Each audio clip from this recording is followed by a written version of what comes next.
Telangana police యాప్ను hack చేశారు కొంతమంది కేటుగాళ్ళు. గతంలో హ్యాక్ అయిన యాప్ కూడా మరొకసారి హ్యాక్ చేశారు. యాప్ను హ్యాక్ చేసిన నిందితులు డేటాను చోరీ చేసి డేటాను ఆన్లైన్లో అమ్మకానికి పెట్టారు. $120కు తెలంగాణ పోలీసుల డేటా అంటూ ప్రకటన కూడా ఇచ్చారు.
తెలంగాణ పోలీస్ యాప్ను కొంతమంది కేటుగాళ్ళు హ్యాక్ చేశారు. గతంలో హ్యాక్కు గురైన యాప్ కూడా ఈసారి హ్యాక్ చేశారు.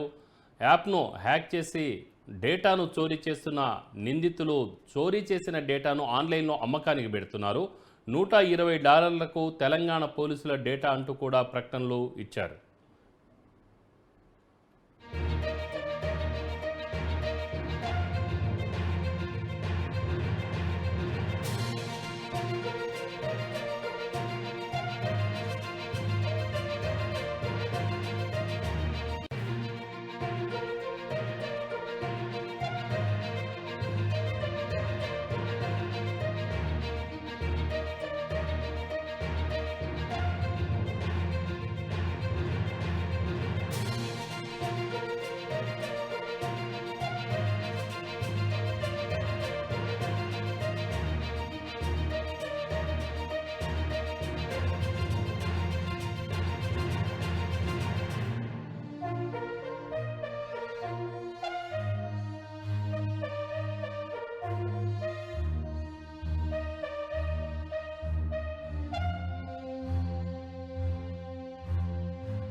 ఇక ఇదే విషయంపై మా crime bureau chief Krishna phone లైన్లో అందిస్తారు. కృష్ణ, అసలు ఇదేంటి హ్యాక్ అవ్వటము?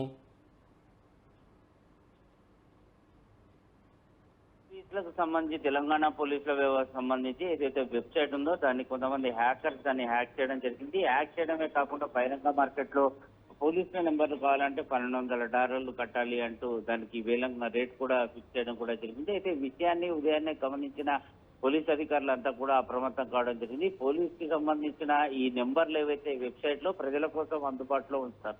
కేవలం కమిషనర్లు, ఐపీఎస్ ఆఫీసర్ల ఫోన్ నంబర్ మినహా మొత్తం పోలీస్ డిపార్ట్మెంట్, పోలీస్ స్టేషన్, దానికి సంబంధించిన పెట్రోలింగ్ నెంబర్లు, సిఐ, ఎస్ఐ నెంబర్లతో పాటు ఏసీబీ, డీసీబీ నెంబర్లు కూడా అందులో పొందుపరచడం జరుగుతుంది. అలాంటి ఫోన్ నంబర్లు ఉన్న డేటాని మొత్తం కూడా హ్యాక్ చేసిన హ్యాకర్లు హ్యాక్ చేసినట్లు తెలియడంతో ఒక్కసారిగా అధికారులు అప్రమత్తమై సైబర్ క్రైమ్ పోలీసులు దానిపైన సీరియస్ గా ఫోకస్ పెట్టడం జరిగింది. హ్యాకర్లు ఎక్కడి నుంచి హ్యాక్ చేశారు ఏంటి అనే దానిపైన ఐపీ అడ్రస్ పైన పోలీసులు ఆరా తీయడం కూడా జరుగుతుంది. గతంలో ఏదైతే పోలీస్ ఆఫీసర్లకు సంబంధించి కొంతమంది నకిలీ ఫేక్ ఐడి కార్డులు అంటే ఫేక్ సోషల్ మీడియాలో ఒక అకౌంట్ క్రియేట్ చేసి జనాలను బెదిరించడం, డబ్బులు వసూలు చేసిన వారందరికీ కూడా చెక్ పెట్టారు. తాజాగా పోలీసు ఏదైతే ఫోన్ నంబర్ల వెబ్సైట్ హ్యాక్ కావడం అనేది కొంత పోలీసు డిపార్ట్మెంట్ లో చర్చనీయాంశమైంది. ఇప్పుడు నిందితులు ఎవరు ఏంటి అనే గుర్తించే పనిలో సైబర్ క్రైమ్ పోలీసులు పడ్డారు. రామారావు.